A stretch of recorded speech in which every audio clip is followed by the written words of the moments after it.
Hello, everybody. Welcome to 2020, The After Show. I'm Deborah Roberts, and here with another episode of one of our 2020 broadcasts, but an opportunity to pull back the curtain, as we often like to do, on the making of our stories. And this episode centers around an Army nurse by the name of Holley Lynn James. And her story is so intriguing because there's a whole military component here, which we're going to get into. Holley went missing in July of 2008 after she didn't show up for work at Womack Army Medical Center in Fayetteville, North Carolina. She was an American soldier whose job it was to protect our country, but in the end, nobody really could protect her from what would happen to her. Holley's body would be found burned with a gunshot wound, and she was buried in a shallow grave. And there were so many questions in the beginning. Who would want to kill this beloved woman who was so devoted to her family and her career? Well, in this episode, you're going to hear exclusive letters from Holley's killer, who is in prison right now. And also you'll hear about her father's desperate plea to find answers and to bring justice to his daughter. The episode is called You Took My Daughter. Our correspondent, Bob Woodruff, reported this story. He broke it all down for us. You can stream this episode on Disney Plus and Hulu if you haven't already. So, without further ado, Bob Woodruff. Hello, sir. It's always great to be with you. You too, but we never sit long enough. I know. We're passing in the halls usually. I need to do more 2020 with you. You absolutely do. Well, you do a lot of 2020. We just don't get a chance to do the podcast. So what's so interesting about this is that listeners get a chance to know not just more about the story, but the reporters, the correspondents. And you haven't done a podcast with me yet, but you and I have been here for almost 30 years together, walking the halls and reporting. And you, of course, have traveled the world. And many people know that you have done a lot of military reporting. In fact, you were injured in Iraq many, many years ago. So tell listeners a little bit about you and your career and your interest here. I was always infatuated with, going overseas and far away. And of course, wars became the story for me after 9/11. We were based over in London, and then we knew what was happening. And within about 5 hours, I took off after the attack to head over to Pakistan and to Afghanistan to cover the beginning of that war. Fast forward, of course, we had the invasion of Iraq. I was over there on assignment in Iraq 6 different times, but the last time that I went there, I was actually embedded with the Army, and we're going village by village, and an IED exploded off to the left, hit my cameraman, Doug, and me. I was out for the next 36 days, miraculously saved. But I lived through it. And since then, I've been very close with the other soldiers and Marines, all of the military that I've actually gotten to know very well. This is not on the field out there in the middle of the front lines, but the ones I've met in the world that they go to when they return from the wars. I should say we are just all so grateful that you are still here and reporting and doing well. And this has become a little bit of a passion. So when you heard about this story, it dates back to 2008. You've been working so closely with servicemen and women. This is a story about domestic violence, a lot of things that we're going to get into. And this woman who's murdered, what caught your attention right away? This is a murder case that this happened back in 2008, as you said, so quite a long time ago. But what never happened before this was that Holley, the victim, her father and her brother finally wanted to talk. So we got the chance to talk to them. So it was an exclusive interview for us. It's two exclusive interviews about this. And this is the one that kind of turned the story around in many ways, because this is really the world of emotion. Imagine the family when the father lost his daughter, when the son lost his sister. Tell us a little bit about Holley. She was this beloved woman, 2 children when this happened, young children, and by all accounts, just so devoted to her work. She joined the military. She wanted to join the Army a long time ago. Her father actually served as well, Jesse James, and a great guy, of course, who I met. When she was young, she really wanted to join. A lot of this was because of patriotism, because of 9/11, which had happened about 7 years earlier, and she wanted to join up. Her dream was to be a nurse, so she became a nurse within the Army, and she really wanted to actually go to the front lines and serve over in the zones that others had. So she wanted to be in the action. She wanted to be in the action. But you also, everything we heard is Holley there's something about her soul that she wanted to help people. That, of course, is one reason why she joined the Army as well, because she wanted to serve the country for that reason. But she also, that both her father, Jesse, told me, and several other people that we interviewed for the story, said that she was this person that would be smiling all the time. And she had so much respect for her and love for her that we had the chance to go back to the hospital where she was serving as the nurse. On that wall, there's her picture. She's honored, not any others that I saw, but she, of course, she served, and it was a case that is extremely well known. And her father, Jesse, wanted us to go and see it. Mm. And so you can see that the respect and love that she had when she was serving in that hospital. And the pride that he had. I have members in my family who are members of the military, and I have a little bit of a sense of that world. And it's a very insular world. They are very tight. They're very close. So this was a big shock to folks there when they found her body eventually. But in the very beginning, when she was reported missing, police didn't find her right away. They were called to her apartment, and they found a very bizarre sight. The apartment had been torched. There was gasoline. There were knives missing. There was a weird note that said, "She shot herself, and I tried to make it look like an accident." Right. What did authorities make of that in the very beginning? It's so strange. It's a letter that's left behind. And if you think you're going to commit a crime like this, would you leave a letter like that? Yeah. Because it seems to be obvious he's trying to reverse the story, or she. We didn't know at that time. That seems like one of these kind of tactics was going to have the opposite impact of it. The experts on this thought if you really wanted to get rid of the evidence that may be on the ground inside that building, you would have ventilation. You would have to open the windows, right? If they're closed and you try to light it on fire, it doesn't detonate much. It doesn't burn very much. So that was a piece of evidence that they're not even good at what they were doing. There was obviously a bullet in the wall that was found. So you knew this was a shooting fairly early on.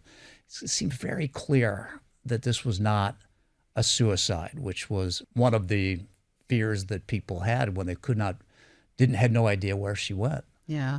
Police often go to the spouse right away, and she was married to a guy by the name of John Womack.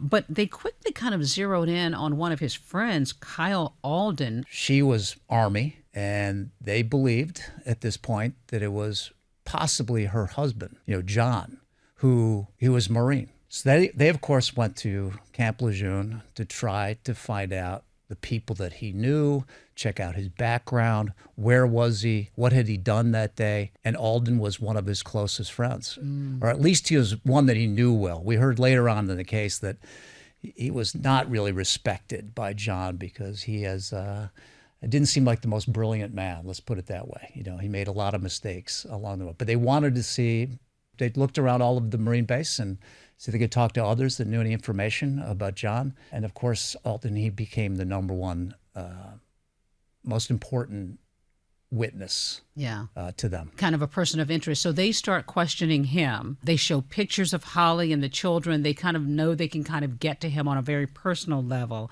And then they said that they could sort of see that he was lying. They could see something like the arteries in his neck. He showed signs that he wasn't being truthful. Yeah, the detective Locklear, he's a brilliant man. He was like an incredible investigator in all of this. When they sit him down, Alden, to be interviewed, he had this, in some ways, this military skill that he could read what was inside his soul. And he could see that, he would sweat a little different when they asked him certain questions. You can see when he's lying because he sweats differently. He had a different smell that he could read while he was doing the investigation. That's kind of crazy. He realized that he was lying. He says he was lying about it. And he also knew already he had some of this evidence, a video of him and John in the Walmart parking spot. They realized that something was happening that day, and they were actually working together. So they put those two together, and ultimately the investigation starts taking them to the two. 4 days after her disappearance, the two of them were charged with arson. Soon police went after Womack. He's charged with first-degree murder. So the investigation moved pretty quickly. They both pleaded guilty. Womack, of course, was possibly going to get the death penalty, so he was able to avoid the death penalty. But when they began to look a little closer, there were rumblings that there were problems in that marriage. There was violence in their marriage. He also said that he was, expressed to her that he wanted to commit suicide. and put a bullet to his head and kill himself. So this is pieces of evidence that he was already a threat. And we always wondered, why is it that she didn't just go straight to the police and report all this to get him, thrown in jail? But we don't really know. It's some think that she didn't really think this was going to end in her life, or wasn't going to be a physical attack on her. But the sad thing is that even though she had these threats, and she did approach the government to try to keep him away, but she never followed through on it. And so ultimately it did not end the way that she had hoped. There was talk of whether she was going to stay with him or not. What did you learn about the restraining order that she filed? She was trying to get a restraining order, but she didn't come to the court to follow through completely on this. So she did not get the restraining order. Apparently her family didn't know, but some people did. And her family wasn't really clued into what she was dealing with, right? Yeah, and Jesse has said many times, why did not learn more about what was happening? He had no idea that she ultimately, did not get the domestic violence dealt with. He didn't know about it. And so he had felt a lot of guilt about not knowing more as a father. There were big questions about why Womack would want to kill his wife. What would be his motive? And that also still haunts Holley's family to this day, and her brother wrestles with a certain amount of guilt because he introduced them. I want to talk with you more about that, Bob. So don't go anywhere, folks. We'll be right back.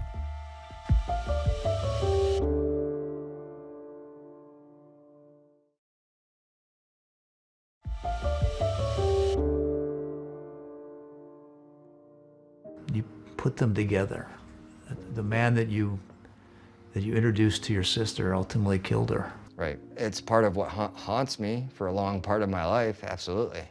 But that's looking back. Nobody can ever predict something that they already learned. But once you go through something, it's really hard to take it away. Pretending it didn't happen is hard, but coming to terms with it is even harder. That was a clip from this past 2020's episode called You Took My Daughter. The story of Holley James, an Army nurse who was found dead in 2008. Bob Woodruff is here with me talking about the story that he reported on. And Bob, this is fascinating because you spoke with her brother, Bo, who has not spoken publicly, and shared with you the guilt that he feels because he introduced his sister to her husband, Womack.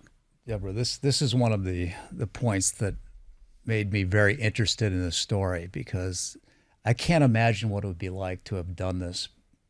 But the fairness is that he had no idea this would ever happen.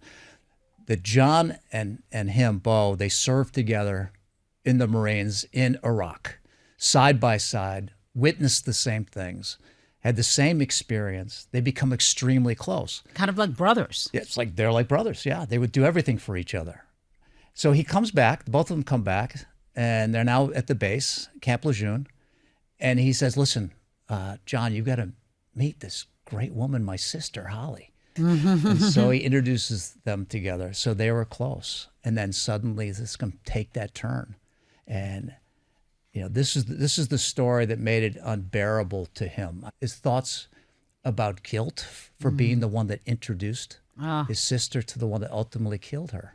I can't imagine what that would be like. Yeah. And he wonders, father, like, if they had never met, if he'd still have a sister. And he also deals with PTSD, having served in the military. Well, I think, some of this is so many things you know about, a couple of things about the military that have served in the wars. Yes, there is post-traumatic stress, which, of course, from everything that they witnessed, when you get deployed over to the war zone, there's really no way to escape the danger that's around, because it's improvised explosive devices, IEDs, that are ones that are killing most of those over there, ones under the ground. So you have no idea where you're going, that there's something under the ground or next to the ground, or people could, with their bullets, shoot you from far away. Imagine the post-traumatic stress is happening to all those who've served there for, deployments up to 13 months either, sometimes even more than that.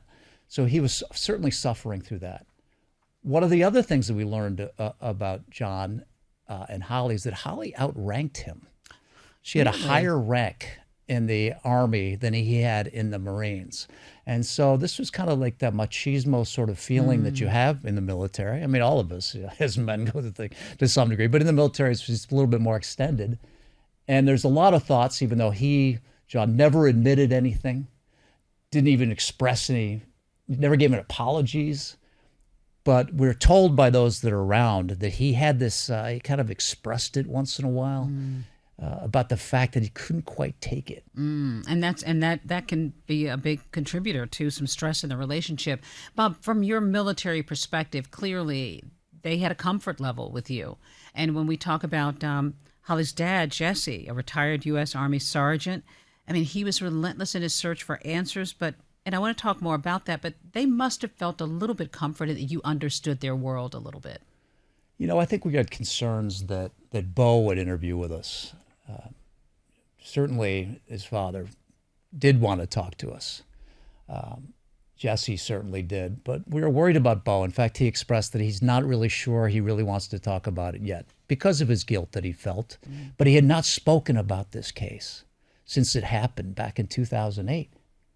But he was willing to do it, but he was back and forth about it. And then finally was able to text back and forth with Bo, and it was just talked about what we would talk about, the way that I feel. And the one that was really, and I've known this in my relationship with the others that had served over in these wars, you know, you feel closest to the people that have gone through similar things or lived through the same things and witnessed the same things. I think that's when they feel most comfortable. I think all of us are the same. Of course. I mean, I feel the same way too. I feel very close when I know others that have gone through, you know, wounds, visible or invisible, post-traumatic stress like he has. So we could actually share stories. So before I even sit him down to talk to me, I would be in the kitchen and just tell stories. And he just loosened up. You know, he wanted to tell everything. Not during the interview, and you can see this, that he's just almost became a professional interviewee. You clearly brought it out in him and his dad. And the dad actually wrote a letter to John Womack in prison. Let's take a listen to this clip to hear what was said. John, both my son Jesse and I carry no anger toward you, but only grief for the loss of Holley. The level of grief we carry leaves no room for you. Well, this is one of the most important parts of the story, is why is it that Jessie, her father, actually wanted to talk and relive this again, her brother, Bo, to do the same, is because there is a charity group online. It offers those that are in prison for life to figure out a way to communicate with those on the outside, to talk to people. It might be sometimes with the victims, but largely just anybody, so they can live outside this, this prison room that they've been and will be for the rest of their lives. So here was this father. Jesse found out that he could actually have possible communication with John, the man who murdered his daughter. To my surprise, I did receive a response to my letter. The response goes like this: "Thank you for reaching out to me. You are entitled to answers, to which I will give them to you as best I can. I hope this will provide some closure for all parties involved." Bob, what gets me is that Womack doesn't offer anything really to them. Oh, he's very procedural. Oh, well, yes, we should try to get together. Oh, let's try. Here's how you have to do it. This man wanted he just needed to know something. And Womack is kind of putting him through the motions, nothing there. I mean, that had to be be difficult for him. It was not emotional. There was no apology. There was no thought of formulaic. love or anything. Wasn't no regret. It's purely almost like a lawyer trying to lay out what the policy is of the prison in order for them to talk, because Jesse really wanted to possibly see him actually in the prison. Wow. The process of even communicating is difficult. To do that, who knows if that would ever been possible. But then so he writes back another letter essentially saying, this is never going to be a forgiveness. And whatever, we will talk, but this will never be a forgiveness for what you did. And then there was no response from John, from the prison, at least not yet. You took him back to the scene of where his daughter's body was found, and that was so emotional. It had to be for you, too. It was very emotional. Jesse had never been to that spot before. Right after the murder, when her body was found out in the spot out there in the middle of the woods, he wanted to go, but he didn't go. So fast forward he told us that he would like to go out there and see that spot for the first time. And I remember we were at the hotel where we stayed, and he went out and he bought some flowers that he wanted to put flowers where his daughter's body had been found, burnt, buried halfway in the ground. And he wanted to kind of get this out of his soul. I always wonder how much that would really help, but he said that it did, to go there to see it and talk to the details. We've had that happen in stories before, and I certainly have gone with people to these sites that I guess feel somewhat sacred. Bob, it's a powerful, powerful story, and you bring such heart and understanding to the story, which is so important. Thank you. Thanks for stopping by. I mean, it's good to have a convo with you. It was great. We got to do more of this. I know. We got to do this more. This is an amazing place. Pretty good. Bob Woodruff, thank you for joining us. Just ahead, we have got some warning signs that might save your life or somebody that you know. In the U.S., an average of 20 people are physically abused by intimate partners every minute. And that's a sobering statistic if you think about it, from the National Coalition Against Domestic Violence. It equates to more than 10 million abuse victims every year. We're going to talk about what's available out there to help victims and to try to keep them safe, so stay with us.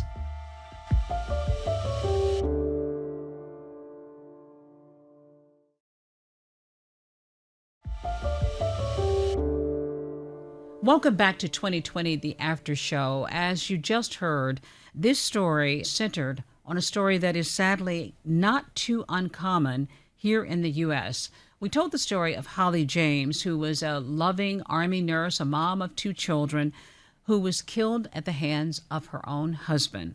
And it turns out that domestic violence is really an epidemic and impacts millions of people every year. So we thought it would be interesting to talk a little bit about that part of this story in more detail. And joining me now is emergency psychiatrist Dr. Ajwa Smalls-Monte. Thank you so much for being here with us. Let's talk about some of the stats. 1 in 3 women have been abused by an intimate partner. And you see this a lot in emergency rooms because you see people when they come in after abusive situations. Let's talk about as it relates to the case of Holley James. We heard there were rumors of violence in her relationship. Her family really didn't know about it. Tell us what you see when people come into the emergency rooms like that. Is that common that families often don't know the danger that these women have been in? Unfortunately, yes. And it is really something that is going on more and more. And we've learned from the domestic violence shelters and hotlines that there are more people seeking their services, like you mentioned. In the emergency room, I see people that have come right after a violent attack, whether it is a physical assault, a sexual assault, but I also see people that have gone through it for so long and now they feel ready to address it and they're breaking down emotionally from what they have experienced. And what you mentioned about people not being able to tell their families is something that is very, very common because there's a lot of embarrassment surrounding this. There's a lot of shame. There's a lot of anger and frustration. And there's also a feeling of, what can I do? Who will believe me?